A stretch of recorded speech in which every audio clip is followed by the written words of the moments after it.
Hello everyone, good evening. आधे बच्चे सोए हुए हैं क्या? ये क्यों इधर बैठा है? हेलो, तुम तो उस बैच के हो, तो इधर क्यों? क्या? किसने बिठा दिया? अच्छा, तो अभी तो आप मैथ का उधर कर सकते हो ना? अच्छा, ओके, मतलब आपका मैथ्स पीछे चल रहा है, ऐसा है क्या? ये इकोनॉमिक्स में तो शुरू से बैठ रहा है, तो फिर?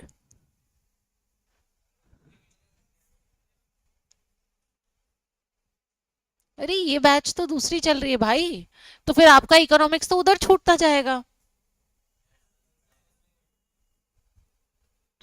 ओके, चलो, हम क्या पढ़ रहे थे? इकोनॉमिक्स में हम पढ़ रहे थे माइक्रो इकोनॉमिक्स।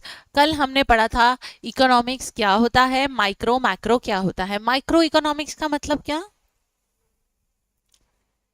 माइक्रो इकोनॉमिक्स का मतलब जो सिर्फ एक इंडिविजुअल के लिए देखते हैं ना, सिर्फ एक आदमी का परचेज सेल देखूंगी, तो दैट इज माइक्रो इकोनॉमिक्स। जब मैं पूरे देश की बात करूंगी तो मैं बोलूंगी मैक्रो इकोनॉमिक। पूरे देश में कितनी बिक्री हुई, पूरे देश में कितना सामान बिका, माइक्रो इकोनॉमिक। एक आदमी ने कितना सामान बेचा, दैट इज माइक्रो इकोनॉमिक्स। ठीक है, एक आदमी एक कंपनी की बात करूंगी तो उसको बोलेंगे माइक्रो। अगर मैं बात करूंगी पूरे देश की तो उसको बोलेंगे मैक्रो। अब economy and it's central problems, इसका मतलब क्या? तीन तरीके की इकोनॉमिक्स होते हैं, इकोनॉमी होती है, बताना जरा, कौन बताएगा? तीन तरीके की कौन सी होती है? Market economy, market, centrally planned और मिक्स्ड। मार्केट में अपनी मर्जी से जो बनाना है बनाओ, सेंट्रली प्लान में सरकार बताएगी। मार्केट में मेन जो गोल होता है वो होता है प्रॉफिट मेकिंग का। ठीक है, सेंट्रल में गवर्नमेंट का मेन जो गोल होता है वो होता है सोशल वेलफेयर का। And the third one is mixed economy, जिसमें आप खुद बिजनेस भी करते हो और थोड़ा एनवायरनमेंट के बारे में ध्यान भी रखते हो। मतलब तुमको प्रॉफिट भी कमाना है, पर किसी के लिए कुछ भला भी करना है, सोशल वेलफेयर भी करना है। ठीक है, फिर इकोनॉमिक की तीन बड़ी प्रॉब्लम। व्हाट टू प्रोड्यूस, बनाए क्या? बनाए, चलो ये बनाना है, बनाए कैसे, हाउ टू प्रोड्यूस। और third one is to whom to produce, बेचना कैसे है उस माल को। उसके बाद मैंने आपको बताया था प्रोडक्शन, प्रोबेबिलिटी, पॉसिबिलिटी कर्व। इसमें मैंने आपको बताया था एक ही मशीन में अगर दो गुड्स बन सकते हैं, समझो good A and good B, एक ही मशीन में दोनों गुड्स बन सकते हैं, तो आपने इस एक मशीन में क्या कौन से प्रपोर्शन में ये दोनों बनाने हैं जिससे ज्यादा से ज्यादा फायदा हो, है ना? जैसे हमने कल देखा था कि आप शुगर बना रहे हो और साथ में अल्कोहल भी बना रहे हो। आपने शुगर बनाया, अल्कोहल भी बनाया, ज्यादा फायदा जिसमें हो रहा है आप ज्यादा वो बनाओगे, है ना? मतलब मैक्सिमम प्रॉफिट आपका होना चाहिए। क्या ये कर्व बनाना सबको समझ आ गया था? उसके बाद हमने बात करी थी इसके कुछ कैरेक्टरिस्टिक्स की। तो पहले तो ये डाउनवर्ड स्लोप है, आप जैसे जैसे शुगर ज्यादा बनाओगे अल्कोहल उतना कम बनता जाएगा, तो ये डाउनवर्ड स्लोप आता है। दूसरा कॉनकेव, थोड़ा सा मुड़ा हुआ है, क्योंकि दोनों के बीच में रिलेशनशिप इनवर्स जा रहा है। जैसे जैसे एक का प्रोडक्शन बन रहा है दूसरे का कम करना ही पड़ेगा, है ना? जैसे कोई जो जिस मशीन में आप शुगर अल्कोहल दोनों बना रहे हो वो सिर्फ 12 घंटे ही चल सकती है, तो अगर आप 8 घंटे शुगर के लिए चलाओगे तो अल्कोहल के लिए कम घंटे चलेगी, है ना? तो इसके लिए इसका शेप आता है कॉनकेव। फिर हमने देखा था मार्जिनल अपॉर्चुनिटी कॉस्ट क्या होता है। ये बताओ मुझे, कॉस्ट क्या होती है, marginal opportunity cost. Marginal opportunity cost, opportunity cost मैंने कल आपको समझाई थी, कोई मुझे बताएगा?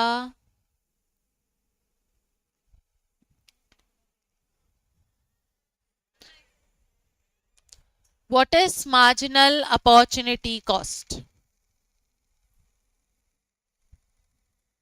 आप भी शुरू से ही ले रहे हो। What is marginal opportunity cost? बताओ, मैंने कल ही बताया है। बताओ बताओ, इसको तो पता होगा।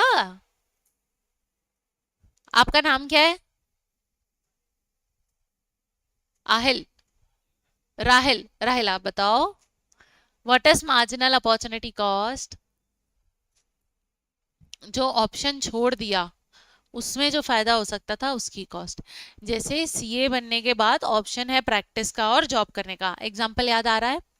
मेरे को 2 करोड़ की जॉब मिल रही है और मेरे को 2.5 करोड़ की प्रैक्टिस में पार्टनरशिप करने का मौका मिल रहा है कि आप मेरे साथ ऑफिस खोल लो। मैंने बोला आपके साथ ऑफिस खोल रही हूँ, ठीक है। तो इस ऑफर को चूज करने के लिए क्या मुझे मेरे 2 करोड़ रुपए छोड़ने पड़े? दोनों में से कुछ एक ही कर सकते थे। तो मेरे को क्या 2 करोड़ रुपए छोड़ने पड़े? अगर मेरे पास ऑप्शन होता कि मैं दोनों साथ में कर सकती हूँ तो मैं 2 करोड़ छोड़ती क्या? नहीं। देखो क्या बता रही हूं मैं आपको, एक बार इसको समझो। मैंने आपसे बोला कि भाई जॉब और ऑफिस प्रैक्टिस, इधर 2.5 करोड़ और इधर 2 करोड़। मैंने आपको बोला कि आप दोनों एक साथ कर सकते हो, तो बताओ आप दोनों एक साथ करोगे? करोगे? मैंने बोला कर सकते हैं, आप जॉब भी करो आप प्रैक्टिस भी करो। तो आप दोनों एक साथ करोगे कि आप बोलोगे नहीं नहीं नहीं मैं तो एक ही करूंगा? आप कर सकते हो दोनों, तो आप करोगे। नुकसान होने दोगे क्या पैसों का? नहीं। मैंने आपको बोला दोनों में से कोई एक करना है, बताओ कौन सा करोगे? ऑफिस वाला करोगे। लेकिन इसके चक्कर में क्या 2 करोड़ का मेरा नुकसान हुआ? 2 करोड़ मेरे को छोड़ना पड़ा ना। जो पैसे मेरे पास आ सकते थे लेकिन मैंने उसके ऑप्शन को सिलेक्ट नहीं करा, वो जो पैसा गया उसको बोलते हैं अपॉर्चुनिटी कॉस्ट। समझ आया अभी? जैसे अगेन बिजनेस में स्टॉक, स्टॉक सुना है आपने? स्टॉक गोडाउन पे जो माल रखा रखा होता है, ठीक है। अब मेरे पास यहाँ तो है कि मैं इसमें से गुड्स बनाऊं और उन गुड्स को 800 रुपए में बेच दूं, या तो मैं कच्चा माल ही बेच दूं, यहाँ पे मैं कच्चा रॉ मटेरियल, पूरा मटेरियल बेच दूं। कितने में बेच दूं? 500 रुपए में। अब बताओ दोनों में से कुछ एक ही कर सकती हूँ, या तो कच्चा माल बेच दूं 500 में, या तो उसमें से गुड्स बना के माल बेच दूं 800 रुपए में। आप कौन सा सिलेक्ट करोगे? 800 रुपए। लेकिन क्योंकि आपको ये 800 रुपए मिले कब? जब आपने एक ऑप्शन को छोड़ा। कौन से ऑप्शन को? 500। तो ये 500 आपकी हो गई अपॉर्चुनिटी कॉस्ट। समझ आया? यहाँ पे क्लियर हुआ क्या? अपॉर्चुनिटी कॉस्ट मतलब क्या? क्लियर? सबको क्लियर है? अब यहाँ पर अपॉर्चुनिटी कॉस्ट कैसे निकाली जाती है? यहाँ पे unit of one good sacrifice divided bye more units of other goods produce, ये आता है। चलो एक क्वेश्चन दूं क्या मैं आपको? नहीं, यही मैं आपको बताती हूँ। देखो मैंने आपको बोला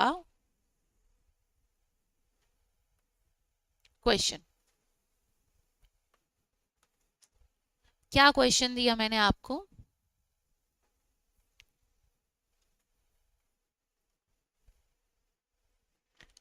We have sacrificed 500 units of good A to produce 800 units of good B। ये क्वेश्चन लिखो पहले आप।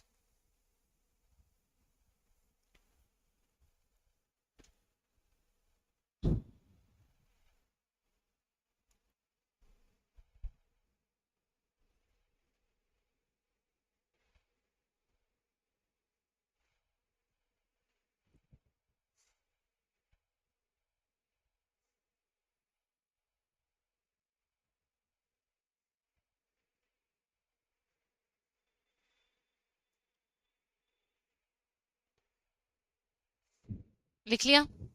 अब देखो मैंने आपको यहाँ पे बोला calculate marginal cost of opportunity. अब देखो कैसे निकलेंगे। इसका फॉर्मूला क्या है? Unit of one good sacrifice divided bye more units of other good produce. बताओ मैं यहाँ पे कौन सा गुड सेक्रीफाइस कर रही हूँ? देखो, we have sacrifice 500 units of good A. Sacrifice क्या कर रही हूँ? Good A. देखो, है ना? तो मैंने क्या करा, मेरा फॉर्मूला ये बोलता है, फॉर्मूला बोलता है मेरा कि M O C is equals to units of good sacrifice divided by units of good produce. बताओ मैंने सेक्रीफाइस क्या किया? मैंने सेक्रीफाइस कितना किया यहाँ पे? 500। ठीक है, मैंने 500 यूनिट सेक्रीफाइस करी, इसकी वजह से कितनी दूसरी यूनिट प्रोड्यूस हो चुकी? 800 रुपए डिवाइडेड बाय 800 यूनिट। अब इसको क्या आप कैलकुलेट कर सकते हो? कितना आया बताओ मुझे, कितना आया? हाँ, 5/8 सॉल्व करके कितना आया? 0.0625। ये मेरा क्या गया? Marginal cost of opportunity. समझ आया? आसान, बहुत आसान। कुछ नहीं करना है, जितने गुड सेक्रीफाइस डिवाइडेड बाय जितने गुड्स हमको प्रोड्यूस करे हमने। समझ आया? अब चैप्टर 1 खत्म। बस इतना ऐसा ही था, आसान था, बहुत आसान। माइक्रो इकोनॉमिक्स का सिर्फ आपको बेसिक फंडा, बेसिक आइडियोलॉजी थी। क्या दिया हमने इस चैप्टर में? क्या पढ़ा? देखो, हमने इस चैप्टर में, अब मैं एक बार आपको रिवाइज करवा रही हूँ कि हमने इस चैप्टर में क्या पढ़ा। सबसे पहले हमने इस चैप्टर में पढ़ा इकोनॉमी क्या होती है। इकोनॉमी क्या होती है? An entire network of producer, distributor, consumer. एक मार्केट में जो बेच रहा है माल, जो डिस्ट्रीब्यूट कर रहा है, जो माल को खरीद रहा है, ये सब मिलके क्या बनाते हैं? इकोनॉमी। ये हो गया मेरा इकोनॉमी। दूसरा, मैक्रो इकोनॉमिक्स। मैक्रो इकोनॉमिक्स क्या होता है? मैक्रो इकोनॉमिक्स का जब मैं पूरे एज अ होल देख रही हूँ, पूरे कंट्री में माल कितना बिक रहा है, पूरे इंडिया में कितने लोगों को नौकरी मिल रही है, पूरे इंडिया में कितनी नौकरियों से लोगों को निकाला गया है, जब मैं इन सब की बात करती हूँ तो मैक्रो। जब मैं बोलूं कि यार इस आदमी ने कितना माल बेचा, इस कंपनी ने कितना माल बेचा, इस आदमी को नौकरी से निकाला है क्या, इस कंपनी ने कितने लोगों को नौकरी से निकाला, कितने लोगों को नौकरी पे रखा। जब मैं एक कंपनी की बात करती हूँ, इंडिविजुअल की बात करती हूँ, इंडिविजुअल मतलब एक, जब मैं एक की बात करती हूँ तो उसको क्या बोलते हैं? Micro economics. फिर हमने पढ़ा था पॉजिटिव और नॉर्मेटिव इकोनॉमिक्स। अब पॉजिटिव इकोनॉमिक्स क्या होता है? देखो, पॉजिटिव इकोनॉमिक्स फोकस करता है व्हाट इज, क्या है। जैसे मैंने कल एग्जांपल लिया था कि कोई बच्चा मेरे पास आया कि मैम मैं ऐसे ऐसे ऐसे पढ़ रहा हूँ, ये अभी चल रहा है ना? Government provided health care increases public expenditure is an example of positive. अब बच्चे के एग्जांपल से सुना, एक बार गवर्नमेंट का एग्जांपल देख लो। डॉक्टर ने बोला भाई कोरोना वायरस आया था, तो डॉक्टर ने बोला कि भाई हम इतना चेकअप फ्री में प्रोवाइड कर रहे हैं, है ना, हम इतनी दवाइयां लोगों को फ्री में प्रोवाइड कर रहे हैं। This is positive economics. मैंने बोला अगर आप हर जगह पे क्लिनिक खुलवा लोगे तो लोगों को दवाइयां आसानी से मिलेगी। अगर आप ऑक्सीजन सिलेंडर का सप्लाई बढ़ा दोगे तो आपके ऑक्सीजन की दिक्कत खत्म हो जाएगी। तो मैंने उनको सजेशन दिया, तो जो सजेशन देते हैं उसको क्या बोलते हैं? Normative economics. जैसे नॉर्मेटिव इकोनॉमिक्स का मतलब है कि क्या होना चाहिए आपको और क्या सुधार करना चाहिए। जैसे government should provide basic health care is an example of positive. Normative ने बोला कि भाई हर जगह पे क्लिनिक ओपन करो, तो इससे क्या होगा? नॉर्मेटिव। पॉजिटिव मतलब अभी क्या चल रहा है, सरकार अभी क्या क्या लोगों की भलाई के लिए कर रही है। This is called positive economics. Normative economics जब मैं सरकार को ये बताऊंगी कि आपको और क्या क्या करना चाहिए, दैट इज नॉर्मेटिव। इतना समझ आया? उसके बाद हमने पढ़ा central problems of economy. Central में हमने पढ़ा व्हाट टू प्रोड्यूस, हमको प्रोड्यूस क्या करना है, मार्केट में किस चीज की जरूरत है। आज समझो मैंने आपको 10 लाख दिए और मैंने बोला कपड़े मार्केट में जाके धंधा खोलो, तो वहां पे कंपटीशन तो बहुत ज्यादा है, बहुत सारे कपड़े वाले। तो तुम बताओ, तुम कपड़े की दुकान खोलना पसंद करोगे कि चाट पकौड़ी की? क्यों? क्योंकि वहां पे बहुत सारे लोग आ रहे हैं कपड़े खरीदने, भूख लगेगी तो चाट खाएंगे। कपड़े की खोली तो सब में कंपटीशन और बढ़ेगा। तो व्हाट टू प्रोड्यूस मतलब क्या प्रोड्यूस करें, हम लग्जरी आइटम्स प्रोड्यूस करें, हम चाट पकौड़ी लगा लें, हम एग्रीकल्चर प्रोडक्शन करें, क्या प्रोड्यूस करें, व्हाट टू प्रोड्यूस, पहले तो डिसाइड करना है करना क्या है। उसके बाद हाउ टू प्रोड्यूस डिसाइड कर लिया। लेकिन अब फॉर एग्जांपल आपने डिसाइड कर लिया कि मुझे कपड़े की फैक्ट्री खोलनी है, डिसाइड तो कर लिया, लेकिन कपड़े की फैक्ट्री खोलते कैसे हैं, काम कैसे होता है, कितने आदमी लगेंगे, कौन सी मशीन लगेगी, जगह कितनी बड़ी होनी चाहिए, ये सब के लिए आपको क्या देखना पड़ेगा, हाउ टू प्रोड्यूस। उसके बाद फॉर वूम टू प्रोड्यूस, किसके लिए प्रोड्यूस करें, how to distribute equal output to all.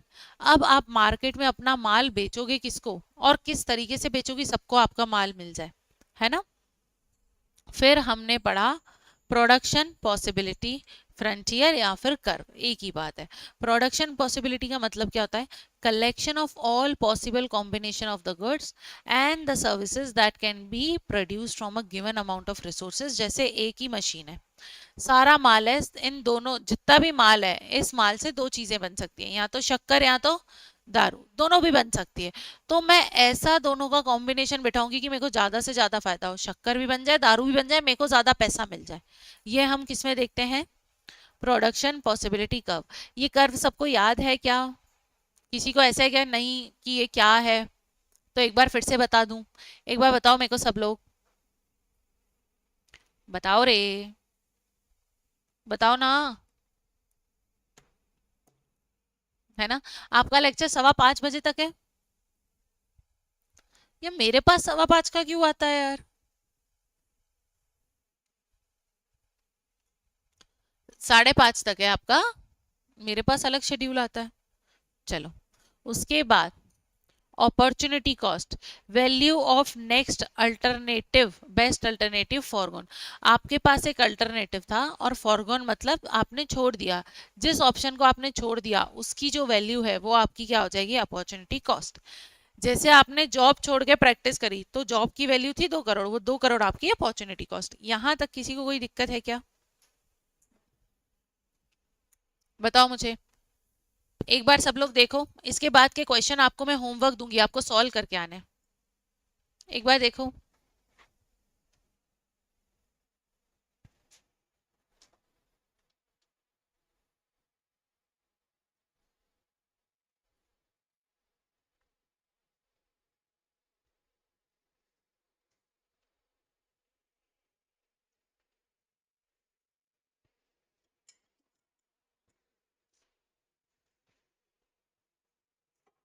Hello Shivam, ये 5:30 तक है क्या लेक्चर, 5:15 तक है ना, हाँ ये बच्चों को शायद 5:30 वाला गया है। ठीक है ठीक, 5:15 तक है आपकी क्लास, क्या कह रही है, थैंक यू। अच्छा वही आता है आपके पास, तो आपके पास गलत आता है। अभी मैंने कंफर्म करा 5:15, क्योंकि मैंने वही सोचा कल भी सेम शेड्यूल, फिर आज कैसे अलग हो गया। अरे फिर फोन आ गया। हाँ शिवम, अच्छा, ओके, ठीक, ठीक है, ठीक, ठीक है, ठीक है, ओके, हाँ हाँ। गाइस आपके मैसेज में 5:15 ही है, वो गलती से उन्होंने 5:30 लिख दिया है। ठीक है, हर्षित सर ने सेट करा था शेड्यूल और शिवानी मैम ने शेड्यूल डाला है, इसलिए अलग शेड्यूल ले लिया। ठीक है, 5:15 तक है। अब मेरी बात सुनो, आपका होमवर्क चेक होगा, आपको पता है क्या। ए भाई तू ऐसे बिन पेंदे लोटे की तरह मत उछलना। एक क्लास, कौन सी क्लास है तुम्हारी, वो फिर आप इधर क्यों बैठे, फिर आपके वो सब्जेक्ट पीछे हो जाएंगे। हाँ आपको फिर शुरू से पूरा पढ़ना पड़ेगा, है ना। क्या क्या क्या, अगर डाउट है तो फिर देखो, अगर आपको कुछ डाउट नहीं है तो टाइम वेस्ट मत करो आप, ऐसा उस बैच में, फिर आप उसी बैच में आपका कोर्स सही चलेगा।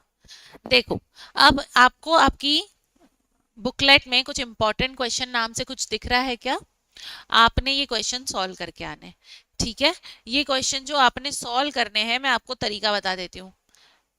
आपको इस क्वेश्चन में, जिन क्वेश्चन में आपको डाउट होगा वो हम यहाँ पे करेंगे, ठीक है। जिन भी क्वेश्चन में आपको डाउट होगा वो सारे क्वेश्चन हम यहाँ पे सॉल्व करेंगे।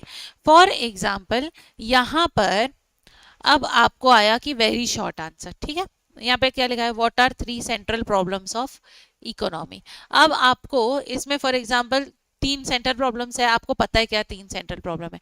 एक बार आप ऊपर जाके बुक में उसका पैराग्राफ पढ़ो, ठीक है। और आप एक होमवर्क की कॉपी अलग बनाओगे। तो जैसे आपने वो पढ़ा, आपको हल्का सा याद हुआ, उसके बाद आप क्या करोगे, जब आप इसका आंसर लिखोगे ना, तो इसके आंसर्स को आप पॉइंट्स में लिखोगे, छोटे छोटे पॉइंट्स। जैसे कि व्हाट टू प्रोड्यूस में कि आप डिसाइड करो कि आपको मार्केट डिसाइड करना है कि कौन सा आपको फूड आइटम बेचने हैं कि लग्जरी, बेसिकली आपकी चॉइस है। आपको इसे शॉर्ट में लिखना है खुद से।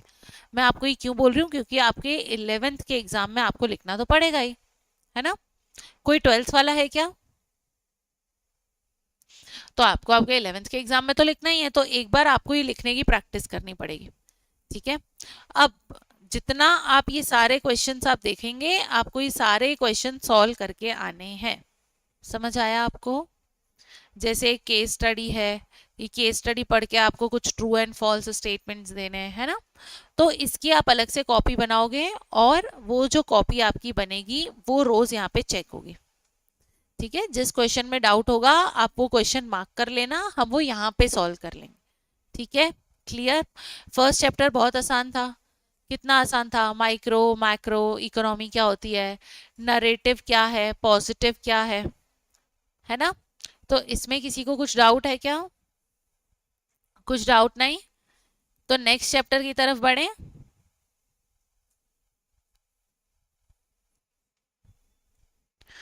ओके, नेक्स्ट चैप्टर है हमारा थ्योरी ऑफ कंज्यूमर बिहेवियर। आपको इसका एक बैकग्राउंड दे देती हूँ मैं। What is theory of consumer behaviour? क्या हुआ? व्हाट इज थ्योरी, उसके पीछे जो आंसर लिखे उसका मैच मत लिख के आना, क्योंकि मैं लिटरली यहाँ पे आपकी कॉपी देखूंगी, मैच दिखा तो फिर देख लेना आप लोग। Theory of consumer behaviour. अब देखो, मार्केट में सबसे पहले कंज्यूमर और कस्टमर अलग अलग होता है? नहीं, कंज्यूमर कस्टमर अलग नहीं होता है, एक ही होता है। कौन कौन बोल रहा है एक होता है? हाथ ऊपर। अरे मारूंगी थोड़ी भाई। कौन कौन बोल रहा है कंज्यूमर कस्टमर एक ही होता है? कौन कौन बोल रहा है अलग अलग होता है? थोड़ा हाथ ऊपर, थोड़ा हाथ ऊपर। कौन कौन बोल रहा है अलग अलग होता है? देखो, कंज्यूमर कस्टमर दोनों अलग होता है। कस्टमर जो पैसे दे रहा है, हाँ ये दोनों एक भी हो सकते हैं, पर दोनों का मतलब अलग है। कस्टमर का मतलब जो पैसे दे रहा है, कंज्यूमर जो उस चीज को कंज्यूम कर रहा है। जैसे अगर मैं आपको पार्टी दूं, ठीक है, तो मैंने पैसे दिए और मैंने मूंग के भजिए मंगवा लिए गरम गरम, ठीक है। अब मैंने पैसे देके भजिए मंगवाए, तो मैंने पैसे दिए तो मैं हूं कस्टमर। वो भजिया आप सबने खाए, तो आप हो कंज्यूमर, आपने उसको कंज्यूम करा, ठीक है। मैं यहाँ से गई, मैंने बोला भूख लगी है, मैं तो आज भजिए खाऊंगी, तो मैं गई, मैंने भजिए खरीदे, मैंने खा लिया। अब पैसे भी मैंने दिए और कंज्यूम भी मैंने करा, तो कस्टमर और कंज्यूमर दोनों मैं ही हूँ। मतलब समझ आया? कंज्यूमर कस्टमर दोनों अलग अलग है, लेकिन दोनों एक भी हो सकता है, लेकिन दोनों का मतलब अलग अलग है। कस्टमर जो पैसा देता है, कंज्यूमर जो उस चीज को कंज्यूम कर रहा है, ठीक है। जैसे फॉर एग्जांपल आपने गिफ्ट लिया किसी के लिए, आपने किसी के लिए ड्रेस खरीदी, पैसा आपने दिया, तो तुम कस्टमर। तुमने ड्रेस किसी को गिफ्ट करी, पहन कोई और रही है, तो वो क्या हो गई? कंज्यूमर। समझ आया? ये समझ आया? अब उसके बाद इकोनॉमिक्स में कंज्यूमर बिहेवियर पढ़ना बहुत इंपॉर्टेंट है। आपको इकोनॉमिक्स का सबसे बड़ा पार्ट है कंज्यूमर बिहेवियर को पढ़ना। प्रैक्टिकल लाइफ में भी बताऊं तो बड़ी बड़ी मीटिंग्स में, मल्टीनेशनल कंपनी में इसके कंसेप्ट आपको आते हैं। जब आप डेटा लेके काम करते हो तो आपको इसके कंसेप्ट आते हैं। जैसे अगर मैं आपको बताऊं, रिलायंस की मीटिंग्स में जब हम लोग बैठते हैं, तो हमको इसी के इस चैप्टर के बेसिस पे पूरी फाइल बनानी होती है। आपको पता चल रहा है ये चैप्टर कितना आगे तक जा रहा है। आप सीए फाउंडेशन में जाओगे तो ये चैप्टर बहुत हाई वेटेज का है, बहुत इंपॉर्टेंट चैप्टर है। सीएस एग्जीक्यूटिव में बहुत, सीएस एंट्रेंस में बहुत इंपॉर्टेंट चैप्टर है ना। तो इस चैप्टर को हमको बहुत ध्यान से पढ़ना है। सबसे पहला, कंज्यूमर कौन होता है? माल बेचने वाला कि खरीदने वाला? खरीदने वाला। और उसको कंज्यूम करने वाला, ये होता है कंज्यूमर। अच्छा, मैंने बोला, अगर मैं आपको बोलूंगी कि यार मेरे पास मेरे स्टार्टअप में हम लोग एक प्रोडक्ट बेचते हैं, वो 10,000 का प्रोडक्ट है, तुम्हारा बजट क्या है? बजट का मतलब क्या होता है? बजट का मतलब क्या होता है? तुम्हारा बजट क्या है? ओके। और और कोई? बजट का मतलब क्या? अरे हम बोलते नहीं कि यार ये मेरे बजट की चीज नहीं है, मेरा बजट कम है, मेरा बजट लो है, मेरा बजट है इतना, मैं इतने का खरीद लूंगी। So this is budget. Budget का मतलब क्या होता है? हिसाब करना। ठीक है। और ओ भाई राहिल, बजट का मतलब क्या होता है? तू मेरे को सदमा दे के रहेगा। तुम तो इधर ही बैठते हो ना। बजट का मतलब क्या होता है?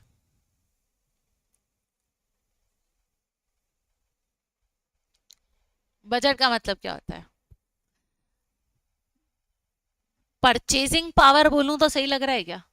ये वर्ड कैसा लग रहा है, परचेजिंग पावर? कि मेरी परचेजिंग पावर है कि मैं 800 रुपए तक का सामान खरीद सकती हूँ, या फिर मैं बोलूँ मेरा बजट इतना है, मैं 800, तो क्या सेम सेम लग रहा है क्या? परचेजिंग पावर मतलब मेरी पावर कितने रुपए के खरीदने की है ना? अच्छा, अब अगर ऐसे मैं बोलूँ कि मेरी इनकम है कि मैं 800 तक का खरीद लूँ, तो क्या ये भी सही लग रहा है क्या? मेरी फॉर एग्जाम्पल मेरी इनकम है, मैं महीने में मेरी सैलरी है 20,000 की, तो मेरी परचेजिंग पावर कितने रुपए की है? 20,000। तो मेरा बजट कितना है? 20,000। तो तीनों एक ही चीज है। मतलब बजट को मैं बोल दूंगी परचेजिंग पावर, तो एक ही है। बजट को मैं बोल दूंगी कि मेरी इनकम, मेरी सैलरी, जैसे मेरी सैलरी, महीने की सैलरी मेरी 20,000, तो मैं बोलूंगी ना यार मेरा बजट 20,000 जितना है। फॉर एग्जाम्पल मेरी महीने की सैलरी 20,000 है, ट्रिप पे जाना है, तो दोस्तों ने बोला कि यार ट्रिप बनाते हैं कुछ 25-30 हजार की, मैंने बोला नहीं मेरा बजट है 20,000। 20,000 क्यों? मेरी सैलरी 20,000 है। या फिर मैं उसको बोलूँ मेरी परचेजिंग पावर ही 20,000 है, तो तीनों क्या सेम ही है? तो बजट का मतलब समझ आया कि आपकी वक्त, आपकी ताकत क्या है, कितने रुपए की खरीदने की है। बजट का मतलब समझ आया? देखो, अब एक बार इसको पढ़ते हैं। Consumer budget is the real purchasing power. आपकी परचेजिंग पावर कितनी है of consumer, from which he और she can purchase certain quantitative bundles of two goods at a given price. समझ आया? इतना समझ आया? ये चैप्टर मैं अच्छे से कल ही चालू करूंगी जब आप होमवर्क करके आओगे, लेकिन मैं आपको एक बेसिक समझा रही हूँ। परचेजिंग पावर का मतलब समझ आया? बजट मतलब परचेजिंग पावर। परचेजिंग पावर तो आपकी सैलरी, आपकी इनकम पे ही डिपेंड करती है। तो इतना समझ आया? कल अब हम ये फॉर्मूला समझेंगे। ये देखने में कैसा लग रहा है? कल हम ये फॉर्मूला समझेंगे। ठीक है? P1 x1 plus P2 x2। ठीक है? कल इस फॉर्मूले को समझेंगे। आज की क्लास यहीं खत्म करते हैं, क्योंकि कल से ये चैप्टर अच्छे से और स्टार्ट कर देंगे। आपकी क्लास 5:15 तक रहती है। एक बार आपके ग्रुप में जहाँ पे टाइम टेबल आता है, जो भी आपको टाइम टेबल भेजता है आप उनको एक बार पिंग कर देना। ठीक है? आप उनको एक बार पिंग कर देना कि ये 5:15 तक का है, तो आप करेक्ट शेयर कर दिया करो।